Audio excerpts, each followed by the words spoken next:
আল্লাহ নবী সাহাবীরা পাহাড়ের চূড়ায় উঠে এই দম বাজিয়ে দিয়ে দিলেন। একে ঢোল বলা হয়, আরবি থেকে দম বলা হয়।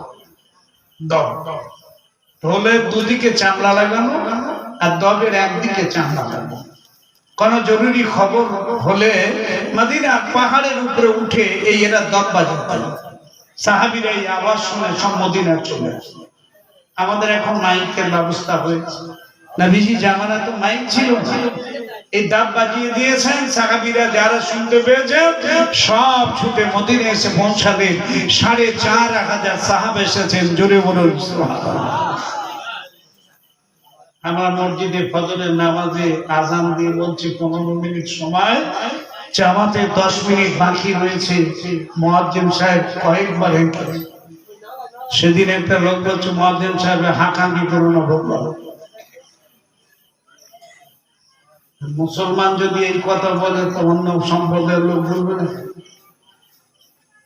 যারা তুই মুসলমান না তুই অন্য কিছু, তোর মতো জানোয়ার তো পৃথিবীতে আমি। বলছে মুয়াজ্জিন অত চাঁদামেজি করুন কেন? ভোরবেলা গজল গাচ্ছে, কলেমা পড়তেছে, হ্যাঁ নামাজের জন্য বারবার হেঁটতেছে, অত হাঁকাই করার কি দরকার? আগে মাইক ছিল না, শালা তোর অবস্থা খুব খারাপ,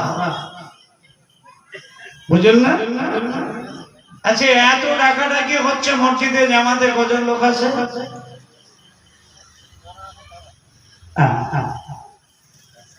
আমি আজকে আসরে গিয়ে বলি যে এশা নামাজে মুসল্লি কমাচ্ছে কেন? তো বলছে আসে না, চলো বাড়ি যায়, সব ডেকে ডেকে। ফজরে নামাজে গিয়ে দেখি ১৩ জন। আমার তো একদম ঘরের সামনে মসজিদ, একদম আমার বারান্দার থেকে ইমাম সাহেব দেখা থেকে দেখি ১৩ জন লোক। কিন্তু ইমাম সাহেব মুয়াজ্জিন আযান দেওয়ার আগে বলে দিচ্ছে ফজরের জামাতের আর ২০ মিনিট বাকি আছে, ফজরের ওয়াক্ত শেষ। এই সময় দুবার তিনবার বলেছে ১৩ জন। ওটা কথা নয়, যেটা বোঝাতে চাচ্ছি এত চেঁচামেচি করার পরে ১৩ জন। আর নবীজি সাহাবীরা ঢোল বাজালেন, এসেছে ৪,৫০০। জোরে বলুন সুবহানাল্লাহ। একটা ঢোলের আওয়াজ কত দূর যায়? প্যারা হাজরেন বাবাজি ভাইরা আমার, ৪,৫০০ সাহাবা দাঁড়িয়ে গেলেন। ইয়া রাসূলুল্লাহ, ইয়া হাবিবাল্লাহ, হুজুর আপনি আমাদের ডেকেছেন, কি জন্য ডেকেছেন বলেন? আপনার জন্য মদিনার মসজিদে হাজির হয়ে গেলাম। আল্লাহ নবী বললেন, আমার সাহাবীরা আগামীকাল একটা যুদ্ধের ময়দানে যেতে হবে, তাই তোমাদের খবর দিয়েছি বাবা, তোমরা সবাই মদিনা চলে এসেছো, তোমাদের যুদ্ধের ময়দানে যেতে হবে। আল্লাহ নবী ৪,৫০০ সাহাবা বললেন, ইয়া রাসূলুল্লাহ, ইয়া হাবিবাল্লাহ, আমাদের জীবনগুলো আপনার জন্য দান করে দিলাম। জোরে বলুন সুবহানাল্লাহ। নবীজি পরীক্ষা করছে সাহাবীদের জীবনের কত মূল্য। আমরা হলে কি করতাম? পিছিয়ে যেতাম। বাড়ি যে ছেলে মেয়ে রয়েছে, কারোর কাছে বলেনি বিবি বাচ্চা আছে, কাউকে শোনায়নি, আপনি আমাদেরকে যুদ্ধের ময়দানে মেরে দেবেন।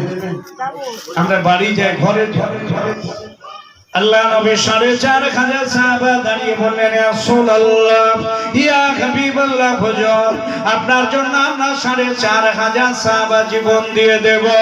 আল্লাহ নবী বললেন, আমার সাহাবীরা, তোমাদের বাচ্চা আছে, বিবি আছে, মা বাপ আছে, ঘর বাড়ি ব্যবসা বাণিজ্য রয়েছে, সব তোমরা বলে এসেছো বাবা, সব তো ছেড়ে রেখে চলে এসেছো।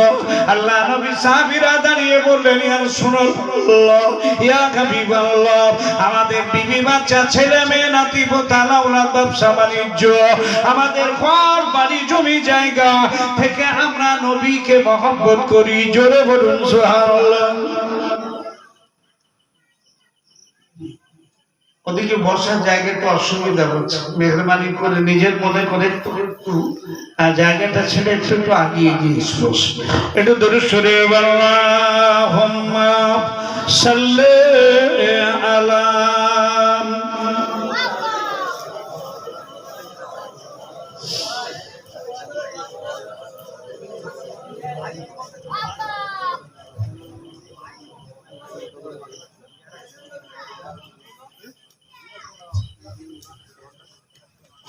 প্যারে হাজারে ভাই একটু মেহেরবানি করে আগে আসেন, বসতে একটু নরম জায়গায়, বুঝতে পারছি অসুবিধা হচ্ছে, যেটাই ভালো রয়েছে সেই জায়গাতে একটু বসার সুযোগ করে দেন, সবাই একটু আগিয়ে আসে। প্যারে হাজারে বাবাজি ভাইরা আমার, আলোচনা খুব লম্বা, দুটো আলোচনার মধ্যে একটা আলোচনা শুরু করেছি, এই আলোচনাটা শেষ করে আরেকটা হাদিস যেটা বলেছি ছোট্ট করে একটা কথা বলে একটু দোয়া করুন। আল্লাহ দয়া যে আজকের অনেক মানুষ আকাশের দুর্যোগের জন্য আজকের হুজুর কেবলা আল্লাহ দয়া, আল্লাহ যার রুচি যেখানে রাখে যে কোনো ওসিলা বাহানা নষ্ট জন্য আল্লাহ দয়া, আপনারা সবাই এসেছেন, খুশি।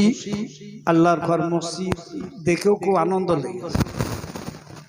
উপরতলায় গিয়ে দেখলাম এখন একটু কাজ বাকি রয়েছে, মসজিদ খুব ভালো হয়েছে, ভালো আরো হবে যখন মসজিদে সবাই মিলে নামাজি হবে, তখন মনটা খুশি হবে। আর দুটো পয়সা দেবে, আপনার জীবনে দুটো হালাল রুজি, হালাল পয়সা আল্লাহর ঘরে দিয়ে যাবে, কবরে শুয়ে শুয়ে কিয়ামত পর্যন্ত সব পাবে, এটি খেয়াল রাখবেন। আমি চাঁদার জন্য আপনাদের বলছি, মসজিদ আপনাদের, আপনার মসজিদ ঘর আল্লাহর ঘর, আপনি দেখছেন যাচ্ছেন, ঘরটার দিকে ফিরবেন, আপনার জীবনের গুনাহ আল্লাহ মাফ করে দেবে, জোরে বলুন। অন্যদিকে ফিরলে রহমত পাওয়া যায় না, মসজিদ মাদ্রাসার দিকে ফিরলে আল্লাহ রহমত পাওয়া যায়। আরো রহমত তখনই পাবেন যখন ওই জায়গায় ওই ঘরের মধ্যে গিয়ে নামাজি হবেন, জোরে বলুন সুবহানাল্লাহ। জুমার দিন আসবেন সবাই একটু সকাল সকাল, বুঝতে পেরেছেন? জুমার দিন একটু সকাল সকাল মসজিদে আসবেন, এসে একটু আগে আগে এসে বসবেন, আগের কাতারে যাবেন। অনেকে আছে শেষের দিকে যায়, পেছনের দিকে বসে, আগে বেরিয়ে যাবে। আগের লোক আমি দেখেছি, আজ থেকে 40 বছর 42 বছর আগের কথা। আমি যখন মসজিদে ইমামতি করতে যাই 12 জন মুসল্লি দেখি জুমাতে, 12 জন। আর এখন দুতলা তাই ধরতে হয়। আমি বলছি এও খারাপের লোক, 12 জন লোক জুমার নামাজ পড়িয়েছি, আর এখন দুতলা মসজিদ হচ্ছে না, বলছে 3 তলা করতে। তাই তো তোমরা তো সপ্তাহে একদিন তাও 2 রাকাত নামাজ পড়ার মুসল্লি, তোমরা জানি মসজিদ করে লাভ। প্যারা হাজিরিন, জুমার দিন সকাল সকাল আসবেন, শেষ দোয়াটা করে মোনাজাতটা করে বাড়ি একটা দিন নামাজ পড়তে এসেছেন, একটু ভালো করে পড়েন।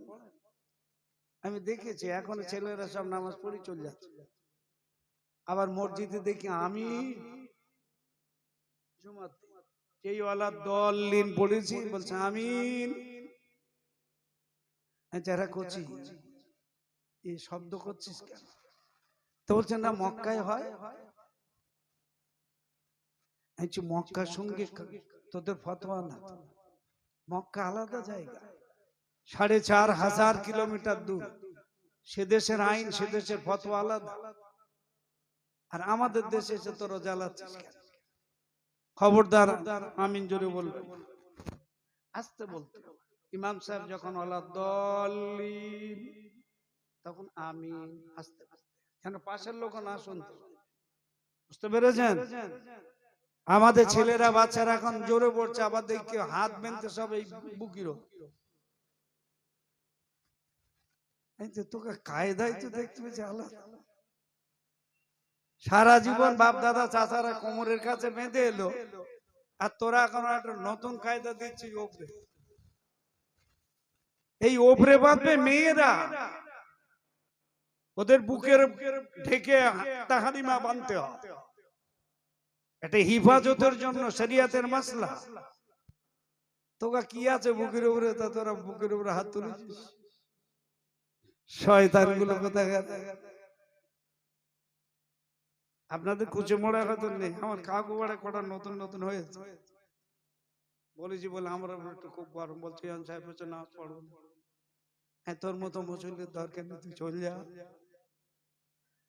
বলবো না বলবো না, খবরদার বলে যাচ্ছি। জুমার দিন 3টে কাজ করতে হয় জুমার দিনে।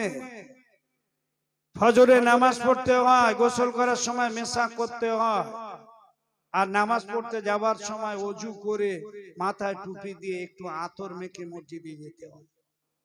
এই তিনটে। যদিও ফজর কাজা হয় তা মসজিদে গিয়ে কাজা আদায় করলি, নইলে জুমার নামাজ হবে না। মশলা প্যারা হাজেরেন যে কথাটা বলে যায় শুনে রাখুন বাবাজি, ভাইরা, মায়েরা, বোনেরা, বেটেরা। আল্লাহ নবী 4,500 সাহাবা দাঁড়িয়ে রয়েছে। আমার নবী ওই সময় দাঁড়িয়ে বললেন, আমার সাহাবীরা, আগামীকাল সকালবেলা যুদ্ধ হবে, কিন্তু যুদ্ধ পরিচালনা করবে যে ব্যক্তি, যে ছেলেটা, ওই ছেলেটা এখনো মসজিদে নববীতে আসে না।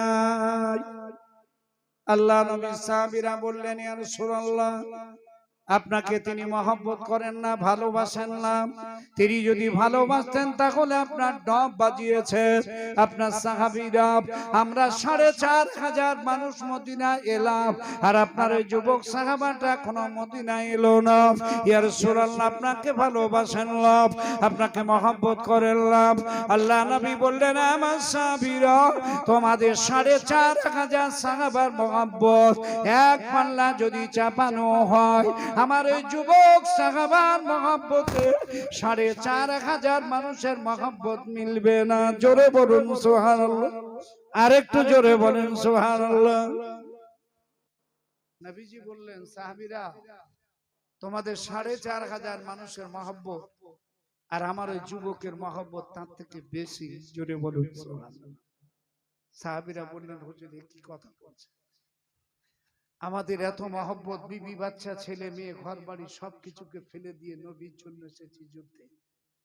আমরা কেউ আর বাড়ি ফিরে যাব না, জীবন দেব তো নবীর জন্য।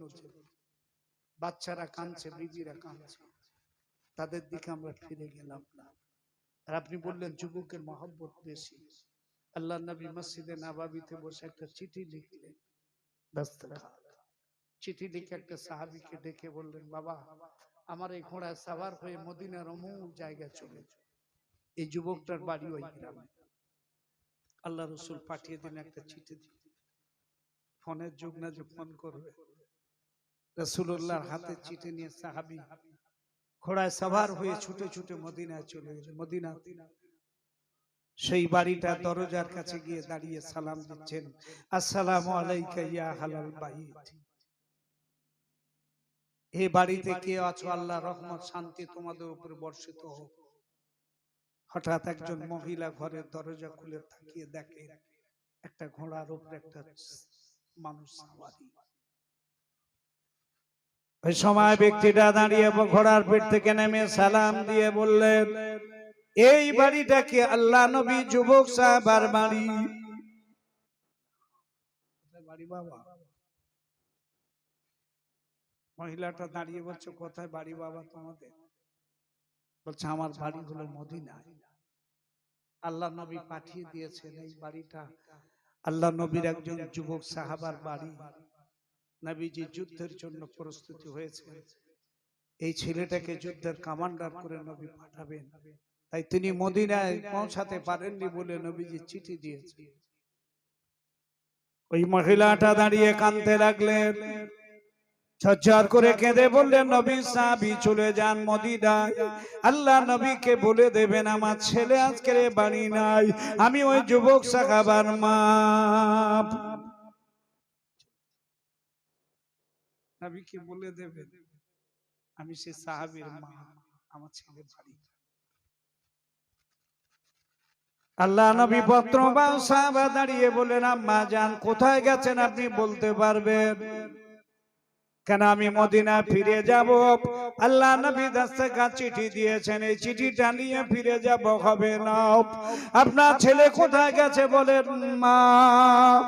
আম্মা জান দাঁড়িয়ে বললেন, বাবা যুবক শুনে নাও, ও নবী সাহাবী, আজ দুপুর বেলা আমার ছেলে আত্মীয় স্বজনকে সঙ্গে করে মদিনার অমুক শহরে বিবাহ করতে গেছে।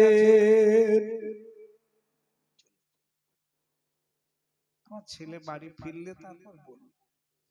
আল্লাহ নবী পত্রবাহী সাহাবা কাঁদতে কাঁদতে বললেন, মা আপনি ঠিকানাটা দিয়েছেন সঠিক, আমি চলে যাচ্ছি আপনার ছেলের কাছে। আল্লাহ নবী পত্র বা ঘোড়া সওয়ার হয়ে ছুটে ছুটে মদিনার ওই শহরে পৌঁছালেন। গিয়ে দেখে ছেলেটার বিবাহ হয়ে গেছে, আত্মীয় স্বজনকে সঙ্গে করে নিয়ে বাড়ি ফিরবেন। এমন তো সময় যুদ্ধের পরোয়ানা, যুদ্ধের চিঠি পৌঁছে গেছে। আল্লাহ নবী যুবক সাহাবা বসে রয়েছে, ঘোড়ার পিঠ থেকে নবী পত্র সাহাবা ওই যুবকের হাতে আল্লাহ নবী লেখা চিঠিটা তুলে দিলেন। আপনার নাম কি? কেন? বলছে আল্লাহ নবী একটা চিঠি পাঠিয়েছে, আমি আপনার বাড়ি গিয়েছিলাম, আপনার মা আমাকে ঠিকানা দিয়েছেন, এখানে এসেছি। আল্লাহ নবী পত্র সাহাবা চিঠিটা পাওয়ার পরে আল্লাহ নবী সাহাবী ওই সময় কি করলে, চিঠিটা নিয়ে মুখে চুমা দিচ্ছেন, বুঝা দিচ্ছেন। আল্লাহ নবী এত সাহাবা মদিনা থেকে গিয়েছেন আর আমি যেতে পারিনি, আমার কপাল খারাপ।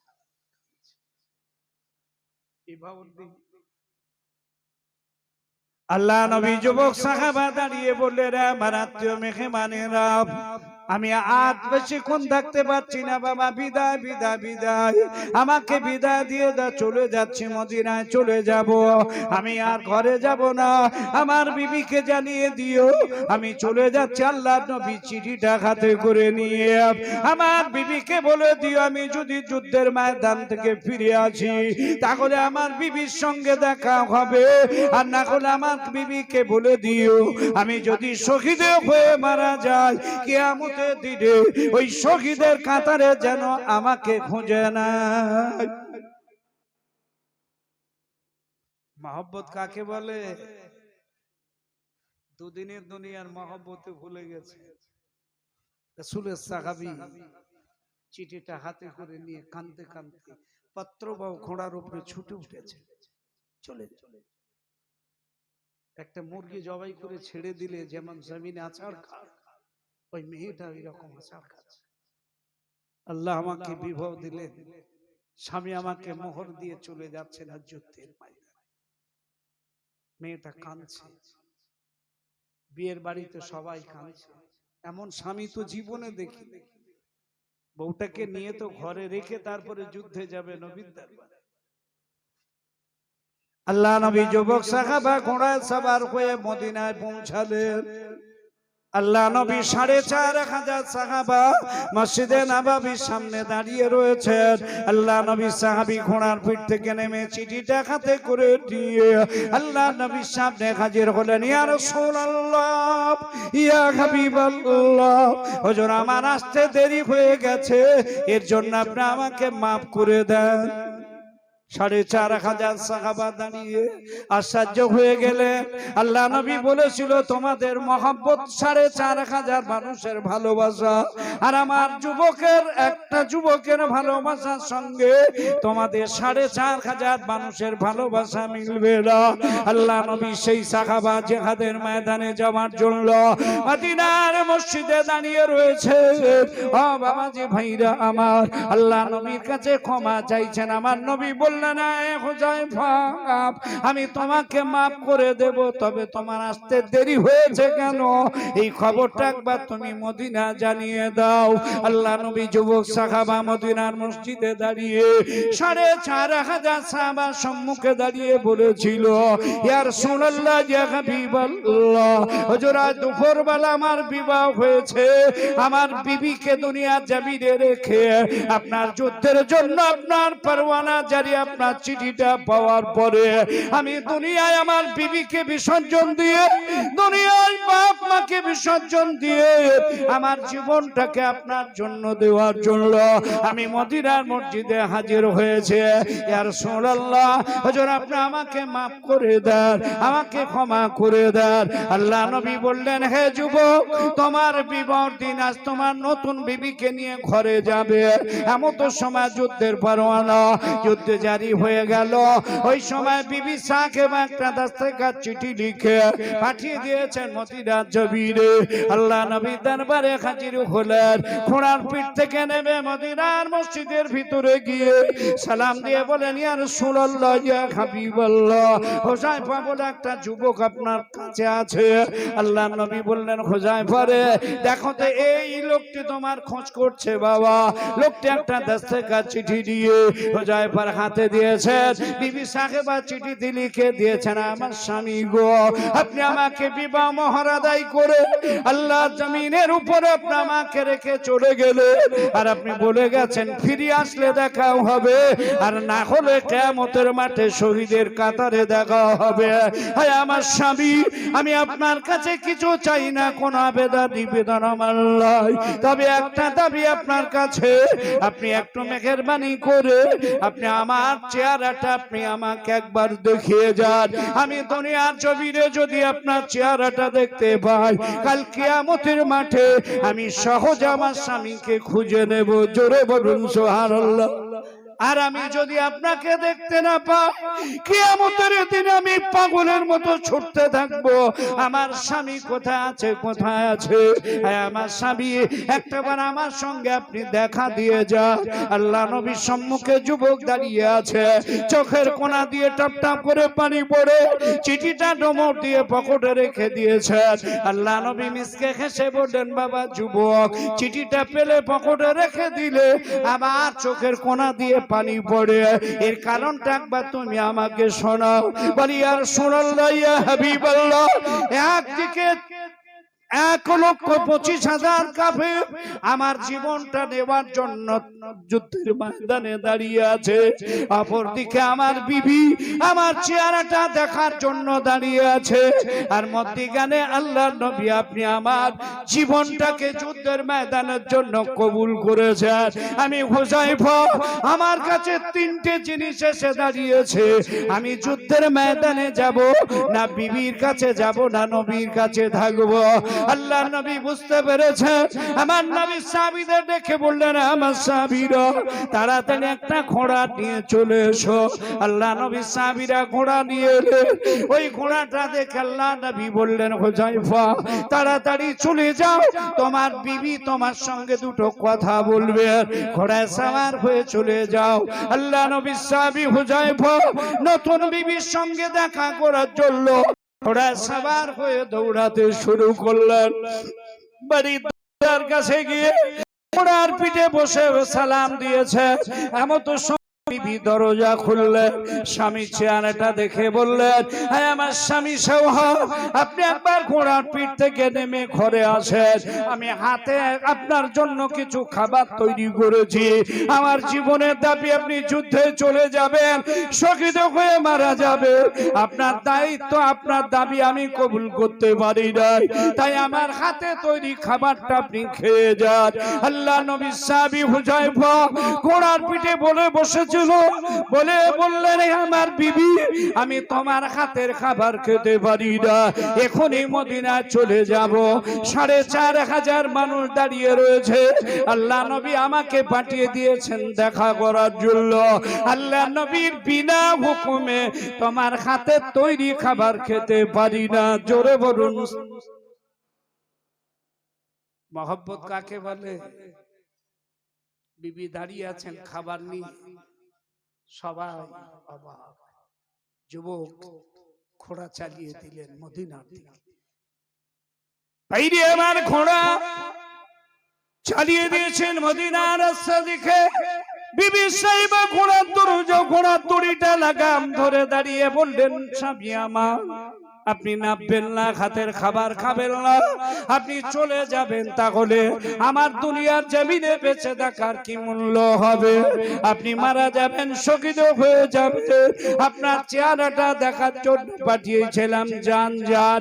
হ্যাঁ আমার স্বামী, আপনি যান, মদিনার জমিনে চলে যান, আল্লাহ নবীর সঙ্গে জিহাদের ময়দানে যাবেন, শহীদ হয়ে যাবেন, আমার কোনো দুঃখ নাই, আমার কোনো দাবি নাই, তবে কিয়ামতের মাঠে আল্লাহ পাক, আল্লাহ তাআলা আমাদের শহীদের বিবি করে ওঠাবে।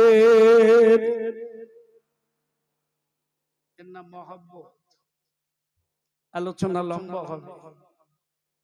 বলেছি কোরআনের ছোট্ট একটা আয়াতের ওয়াজ আপনাদের শোনালাম, হাজার হাজার ওয়াজ রয়েছে।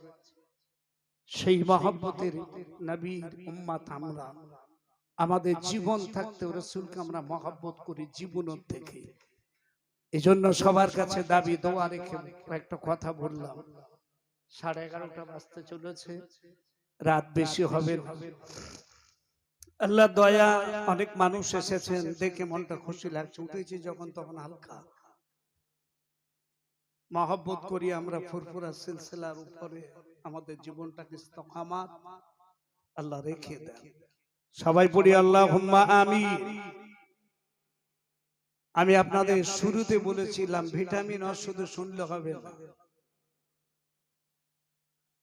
তার ভিতর দিয়ে আমাদের জীবনটাকে তৈরি করার দায়িত্ব কর্তব্য রয়েছে। কয়েকটা কথা বললাম, আদেশ নিষেধের কথা বললাম। যদি কারুর মনে ব্যথা লাগে ভাই হিসাবে ক্ষমা করবেন। ইচ্ছাকৃত মতনৈক্য ভাবে কাউকে দুঃখ দিয়ে কথা বলি না, কোন দল মত পার্টি কাউকে বলি না।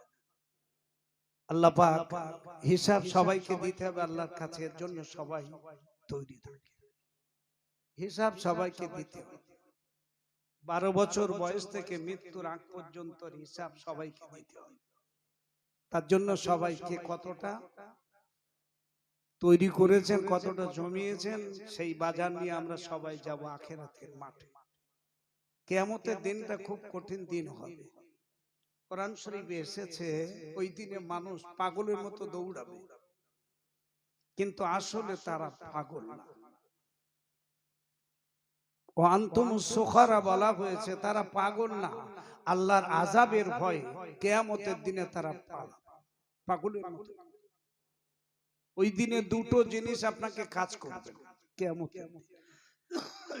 একটা হলো আল ইয়াউমা লা ইয়ানফাউ মালুন ওয়ালা বানুন, কিয়ামতের দিনে কোনো সন্তান আর কোনো অর্থ, এই দুটো জিনিস কিয়ামতের দিনে কোনো মানুষের উপকার করবে না। ওই সন্তান উপকার করবে যদি নেককার হয়, ওই অর্থ উপকার করবে যদি মসজিদ মাদ্রাসায় দান হয়। এই জন্য বলে যাচ্ছে দুটো পয়সা বেশ লোক জানাজানি তাকবীর দিয়ে এ করে গুপ্ত গুপ্ত ভাবে গেতে চলে আসে, কে যেন খবর না রাখে। এই জন্য দেখবেন মসজিদের গায়ে বাক্স বাঁধলে পয়সা বেশি পাওয়া যায়। আমি একদম বাস্তব কথা বলছি। কি কখন রাতের অন্ধকারে রাস্তায় যেতে গিয়ে বাক্স পাবে। সেদিন একটা জলসা গেলাম, মসজিদের গায়ে একটা রাস্তা ধারে মসজিদ, গায়ে বাক্স বাঁধানো। বললাম আমরা বাক্সটা 15 দিন পরে খুলে 1.5 লক্ষ টাকা পেয়েছি। এই জন্য দান, গুপ্ত দানটা সব থেকে বেশি হয়। কে কখন রাত্রি দিয়ে গেছে, আর আমরা 10 টাকা দিতে 5 বার তকবীর। আবার তকবীর যদিও বা দিলুম তা সে চাওয়ার সময় বলতে দেখো না বিরাট তকবীর মোনাজাত করে সব রেডি, কাগজে লিস্টে নাম, চাওয়ার সময় গেছি, বলছি ভাই আপনি 1 বস্তা আলু দেবেন, তো দেখেন সময় ভালো, তো সময় ভালো না তো তুই বলতে গেলি। ও বেগ এসে গেছে, হুজুর চাঁদা তুলতেছে আর বেগ এসে গেছে 1 বস্তা আলু।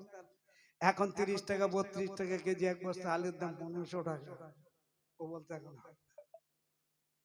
খবরদার ওয়াদা দিয়ে খেলাপ করবে না। যদি আপনি মরে যান কষ্ট আছে বলা। যদি বলেন আপনি হিংসা করে বলছেন, না না একদম হিংসা করে আমি কথা বলি না। ওয়াদা দিলে খেলাপ করতে নেই, ওয়াদা সব সময় চেষ্টা করতে হবে আদায় করে দেওয়া, এটা ইমানদারের লক্ষণ।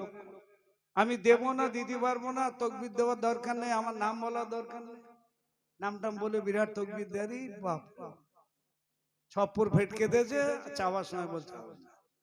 যাক বিদায় নিচ্ছি, ভাষা ত্রুটি ভুল হলে ক্ষমা করবেন। আল্লাহর কাছে দোয়া চাই, দোয়া করবেন সবাই একে অপরের জন্য দোয়া করতে। আল্লাহ যেন সুস্থ রাখেন, কঠিন রোগ থেকে আল্লাহ আমাদের হেফাজত করেন, আর মরণের আগে আল্লাহ যেন দিদারে কাবা আল্লাহ আমাদের নসিবে কবুল করেন। বলুন আল্লাহুম্মা আমিন। এতটুকু আমার অন্তরস্থল থেকে সবাইকে আন্তরিক দোয়া শুভেচ্ছা রেখে বিদায় নিচ্ছি। মাঝমাটার দিকে সুন্দর একটা কথা,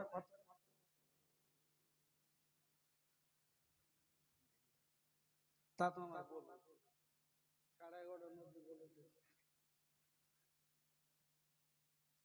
পেয়ারা হাজারের আমি একটা কথা বলার উদ্দেশ্যেই শেষের দিক পর্ব দিকে এনেছিলাম, সেটা হলো ফুরফুরা শরীফ সম্পর্কে দুটো একটা কথা বলার উদ্দেশ্য ছিল। কিছু ভাইরা শুনে অনেক বাজে মন্তব্য করে, কিন্তু করতেন। আমরা যদি আসল তথ্য আসল জিনিসটা জানতাম কোনোদিন মুখ দিয়ে বলতাম।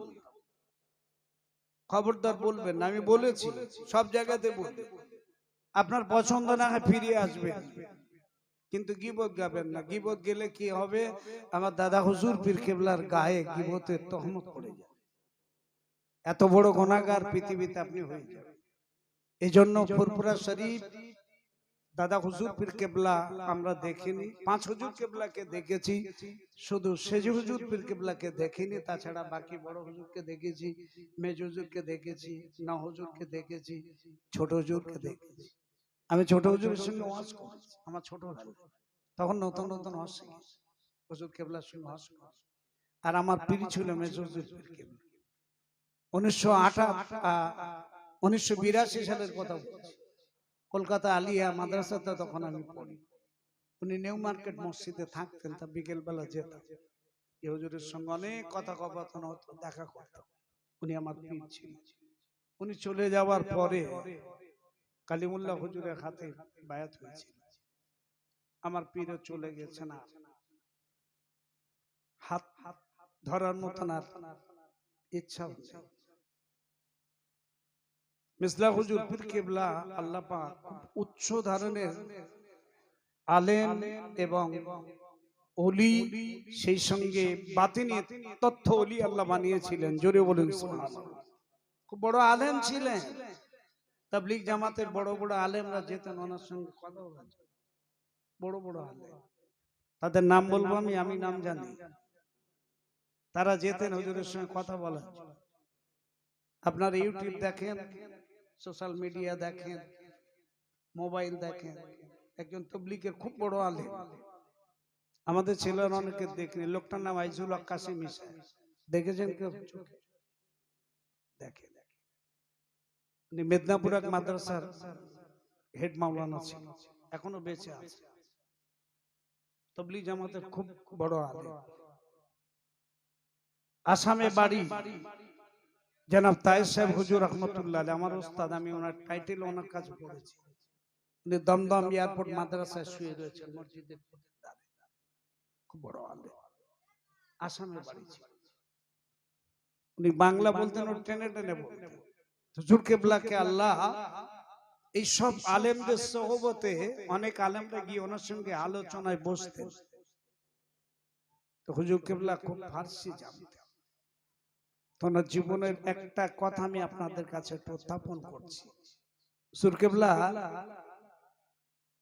একদিন বসে আছেন ফুরফুরা শরীফ, দলুস্তাটা মধ্যখানে পার্টিশন দেওয়া হয়েছে মাঠের মসজিদের সামনে। এখন তো সব অনেক কিছু হয়েছে, আজ থেকে 40 বছর আগে ফুরফুরায় অত কিছু ছিল না। হুজুর কেবলা বসে আছেন, একটা লোক এসেছেন হুজুর কেবলার কাছে, মুরিদ। আমরা অনেক পীর সাহেবের হাতে হাত দিয়ে মুরিদ হয়েছি। মুরিদের দুটো ভাগ আছে বাবু। এই লোকটা রিকশাওয়ালা, ওনার পীর মিসলা হুজুর পীর কেবলা, তিনি বলছে আমি পীরের কাছে একটু দেখা করে আসি। উনি বাড়ির থেকে দুটো সজনের ডাঁটা, একটা ছোট মান কচু, একটা ছোট অল থেকে দুটো কই মাছ ধরেছে। কি নিয়ে যাচ্ছে দেখুন, রিকশাওয়ালা।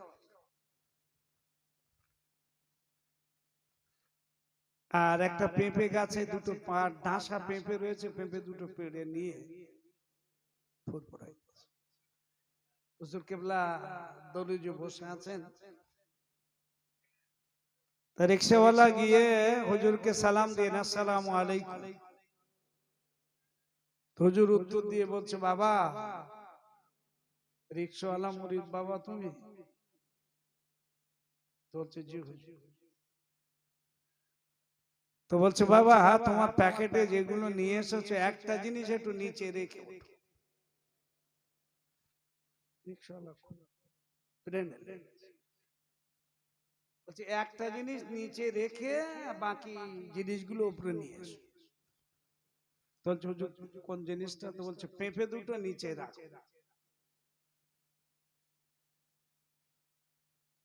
রিকশাওয়ালা পেঁপে দুটো বার করে হুজুরের নির্দেশ নিচে রেখে হুজুর উঠে, রিকশাওয়ালা উঠে হুজুরের সালাম মুসাফা কদম মুসি করে বসে।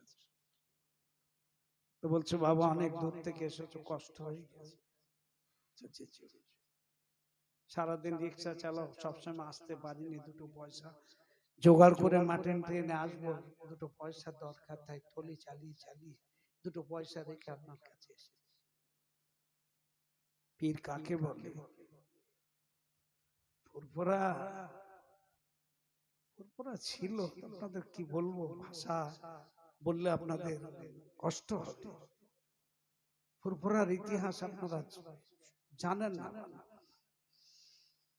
তো হুজুর ওই কথাটা যেই বলেছেন, রিকশাওয়ালা বসে রয়েছেন, ওর মনের কোণে খুব ক্ষুব্ধ, গরিব মানুষ, চোখ দিয়ে পানি পড়ছে যে আমার পীর সাহেব এই কথাটা কেন বললেন, আমি এত দূর থেকে এসেছি। হুজুর বলছে বাবা সজনের ডাঁটা তোমার গাছের, তোমার পুকুরের, ওয়ালের কই মাছ, তোমার বাড়ির মানকচু পীরের জন্য তুমি খুব মহব্বত করে নিয়ে এসেছো, আর ওই জিনিসটা তোমার প্যাকেটে না আসলে কি তোমার পীর মনক্ষুণ্ণ হতো? কোন জিনিস? তো বলছে পেঁপে দুটো তোমার ভার গাছ থেকে পেড়ে নিয়ে এসো। সিসি ক্যামেরা কোথায় লাগানো আছে? ওর ঘরের পাশে ভার একটা পেঁপে গাছ, তাতে দুটো ডাঁসা পেঁপে, তা পেড়ে ব্যাগের মধ্যে নিয়েছে। কোথায় ফুরফুরার, কোথায় হিঙ্গলগঞ্জ, বাসন্তী, তুষখালী লোকটার বাড়ি।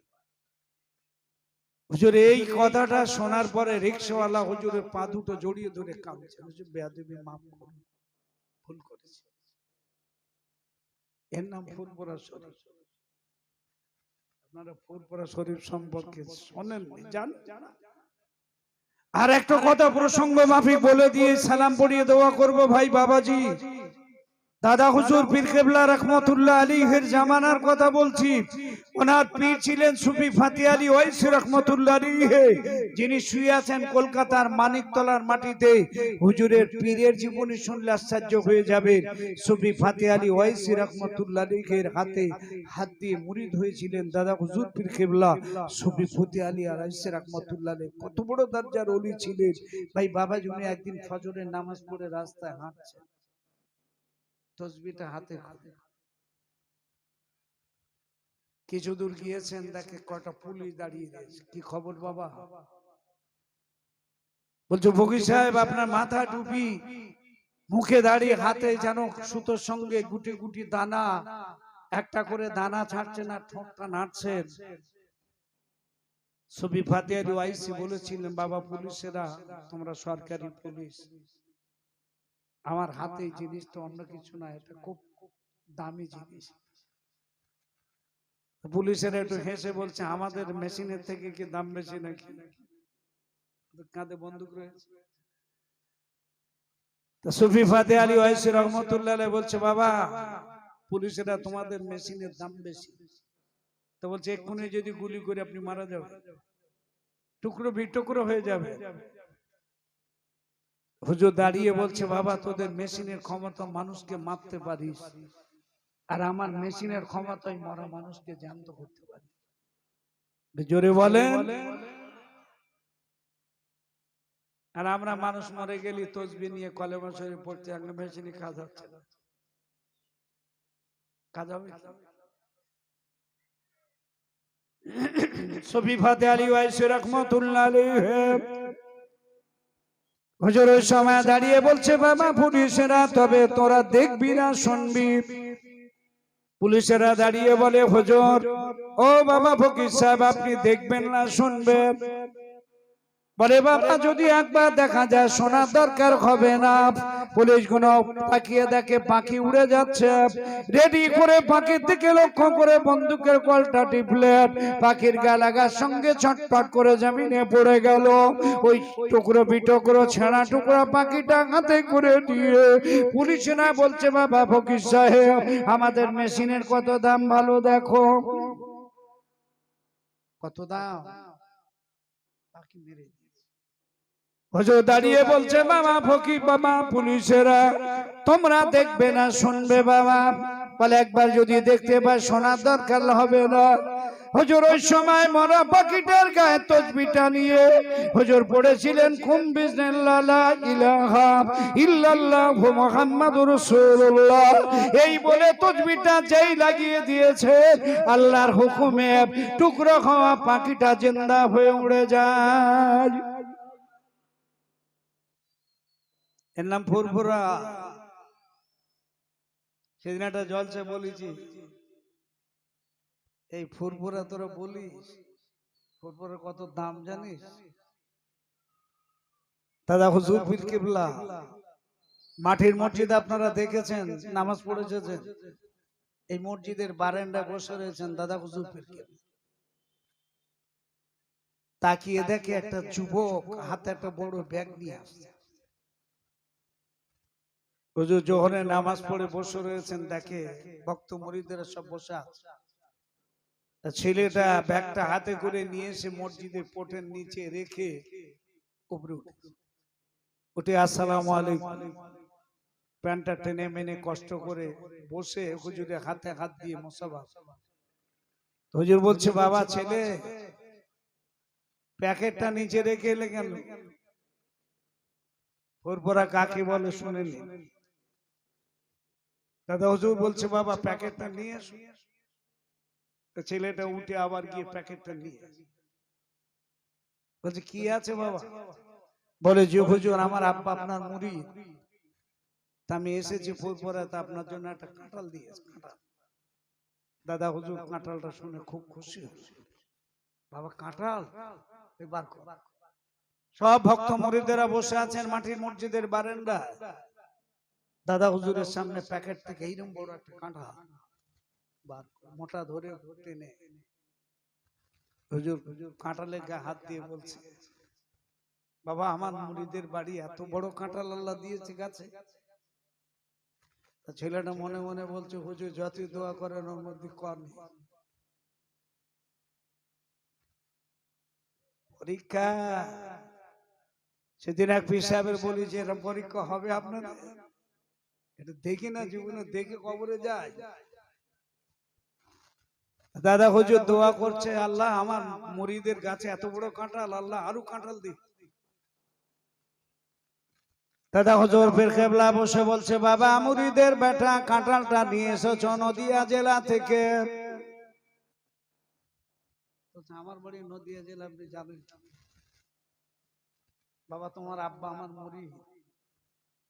হ্যাঁ তুমি মুরিদের বেটা, আমার মুরিদের বাড়ি কোথায় আমি জানবো না? যুবক বুঝতে পেরেছে। দাদা হুজুর পীর কিবলা বলছে বাবা যুবক কাঁঠালটা ভেঙে আমার যত ভক্ত মুরিদ বসে আছে দুটো করে কোয়া দাও।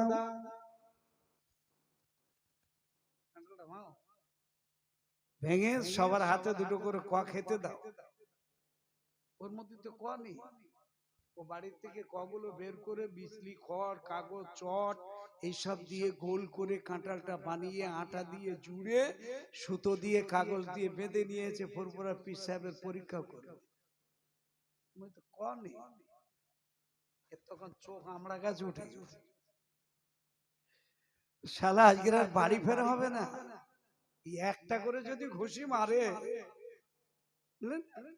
যে কজন বসে রয়েছে এরা যদি উঠে একটা করে ঘুষি মারে তা আমার আর নদিয়ায় ফিরে যেতে হবে না। কাঁঠাল ভাঙবো কি করে?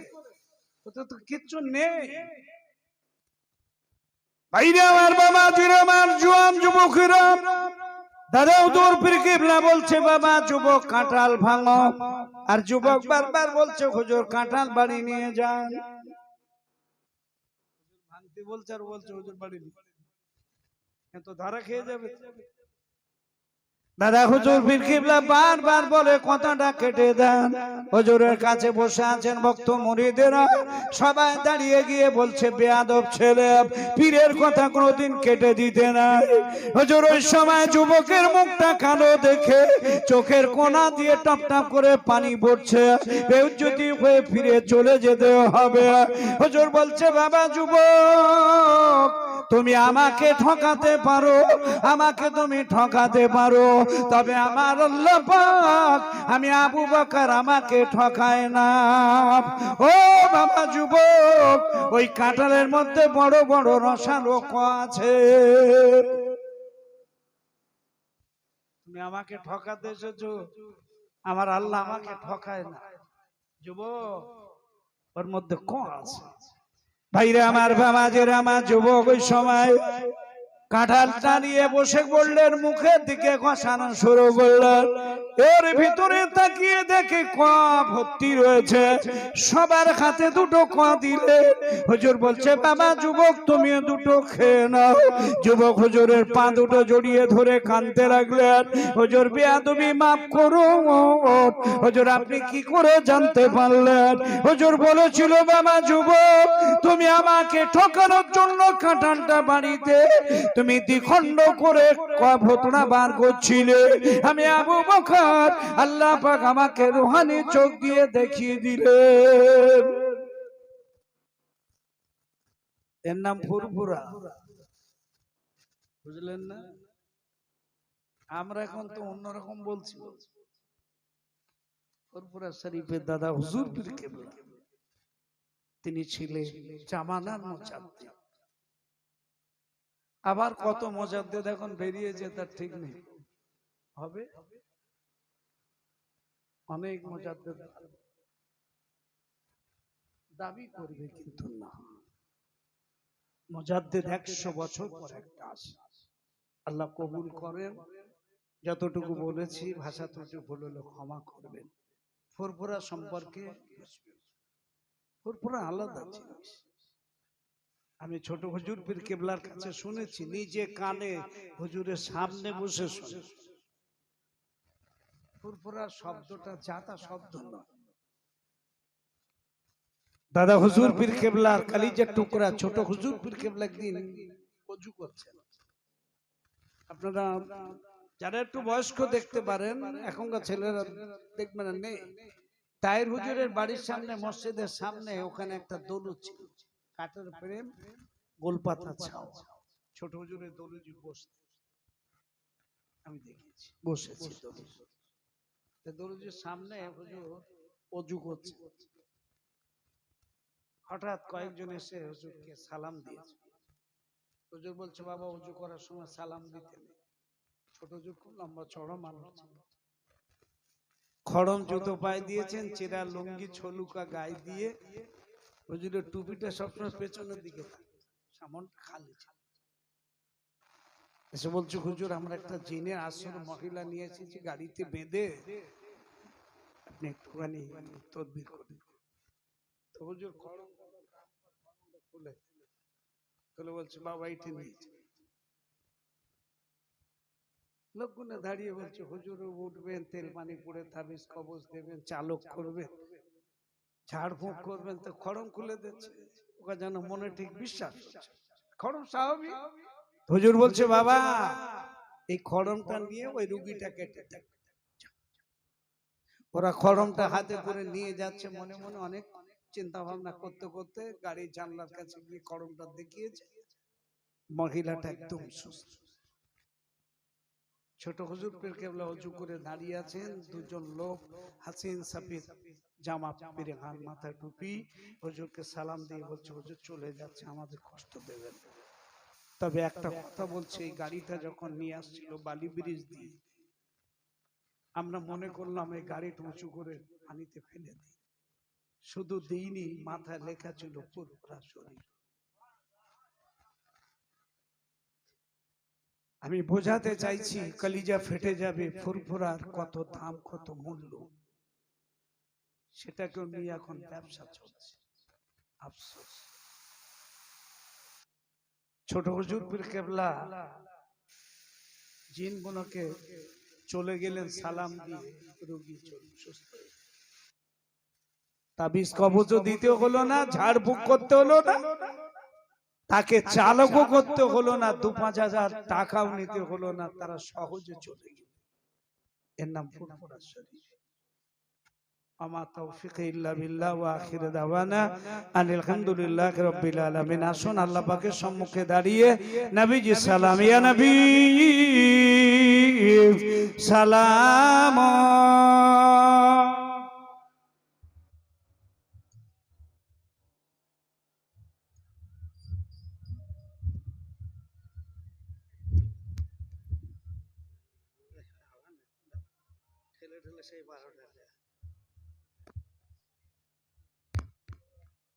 সবাই ভিতরে আসেন, যারা যেখানে আছেন সবাই ভিতরে চলে আসেন। আপে সঙ্গল তানে মদিনা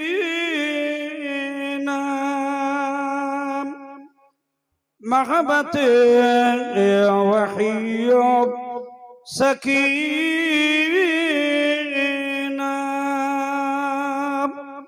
নূর সে মামুব আরশিনা مشکو سے بغتار پسینہ یا نبی سلام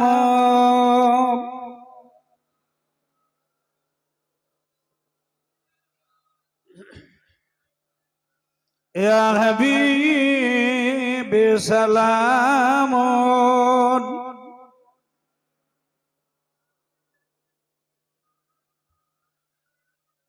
কঠিন হাসব রে দিন কি আছে এ মধ্যে কপালে গনাগার এত বলে লইবে না পঙ্গম নকলে ইয়া নবী সালাম ইয়া রাসূল সালাম ইয়া হাবিবি সালাম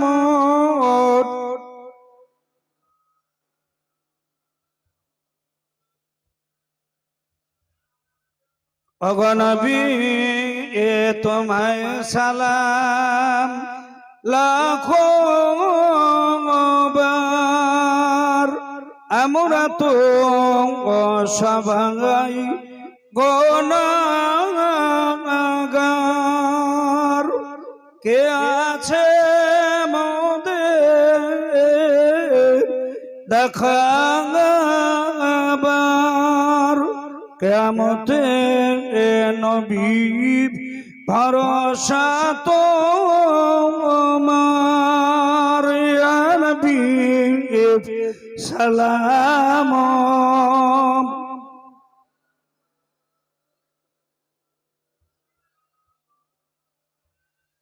ইয়া নবী সালাম সালাওয়াতুল্লাহ আলাইকা। সবাই বসেন ইয়া রাব্বি সাল্লি।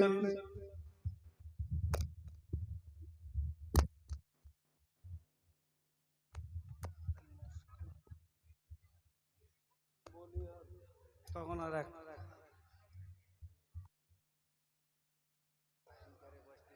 সবাই একটুখানি হালকা লাইন করে সবাই একটু বসেন।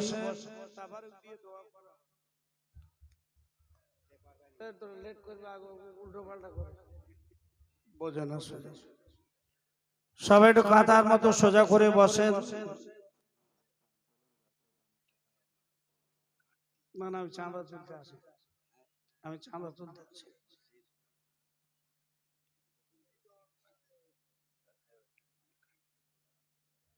ভাই সবরসানের আগে একটা দাবি আপনাদেরকে রাখছি, মাশাআল্লাহ অনেক ভাই হয়েছেন। আল্লাহর ঘর মসজিদ খুব সুন্দর হয়েছে।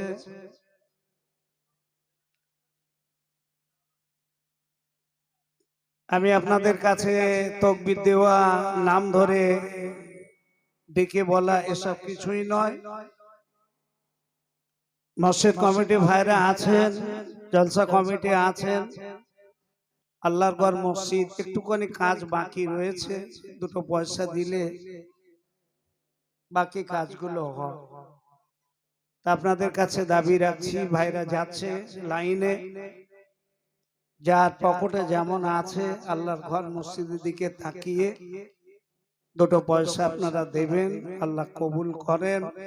আল্লাহ রোগ পীড়া বালা মুসিবত থেকে আল্লাহ হেফাজত করেন। সবাই পড়ি আল্লাহুম্মা আমিন। একটু জোরে তাকবীর দেন তো, নারায়ে তাকবীর। গ্রামের লোক বলে শুনতে পাই। আজকে জলসে এতটা লোক হবে আমি আশ্চর্য কল্পনা করতে পারি। আল্লাহ দয়া, আল্লাহ আনিয়েছেন বলে এসেছেন।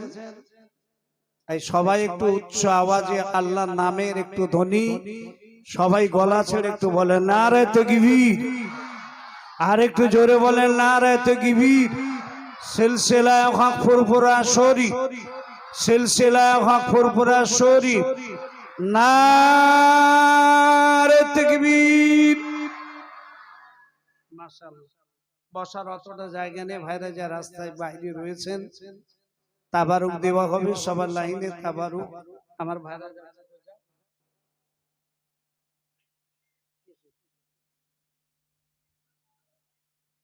আমি যেটা বলতে বলেছি সেটা, কাতারে যান আপনারা, যান দেখেন।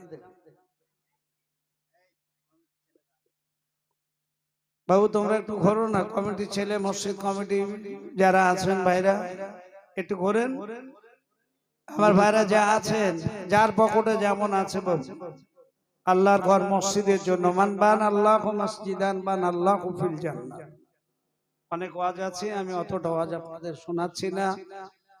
তড়ি ঘড়ি আপনাদের কাছে যাচ্ছে, মেহেরবানি করে একজন দুজন হবে না, 2-5 জন নেমে যান বাবু, তাড়াতাড়ি একটু নেমে যান। আল্লাহর ঘর মসজিদের জন্য দিয়ে যাবেন, আল্লাহ দান কবুল করেন, আপনাদের সংসারী জীবনে আল্লাহ বরকত দান করেন। সবাই পড়ি আমিন। একটু মেহেরবানি করে সবাই দেবেন। আল্লাহ যার যেমন আওকাত দিয়েছেন, পকেটে আছে, সবাই তো পয়সা নিয়ে জলসা আসেন। এই জন্য আল্লাহর হুকুম, যার পকেটে যেমন আছে আল্লাহর ঘর মসজিদে দেন। আল্লাহ পাক দানকে কবুল করেন। আল্লাহ আমাদের ঘরে রোগ পীড়া বালা মুসিবত থেকে আল্লাহ হেফাজত করেন। বলুন আল্লাহুম্মা আমিন। দুনিয়া ছেড়ে সবাইকে চলে যেতে হবে, আমি আপনি সবাই চলে যাব। মসজিদ দুনিয়ার জমিনে থাকবে, এই জন্য মসজিদ কিয়ামত পর্যন্ত দাঁড়িয়ে থাকবে। আমি আপনি দুটো পয়সা যদি দিয়ে যাই, কবরে শুয়ে শুয়ে কিয়ামত পর্যন্ত সব। আজকে যারা চলে গেছেন তারা আর কেউ ফিরে আসবে না। যতটা কর্তব্য দায়িত্ব ছিল ততটা কাজ করে রেখে দুনিয়া থেকে চলে গেল। এই জন্য আল্লাহ যখন আওকাত দেন তাড়াতাড়ি হজ করে নিতে হয়। আমরা সবাই মনে করি হজ করলে তার কিছু করা যাবে না। সেদিন একটা ছেলের বলছি, করছি আল্লাহ তোর পয়সা দিয়ে হজ কর, তো বলছে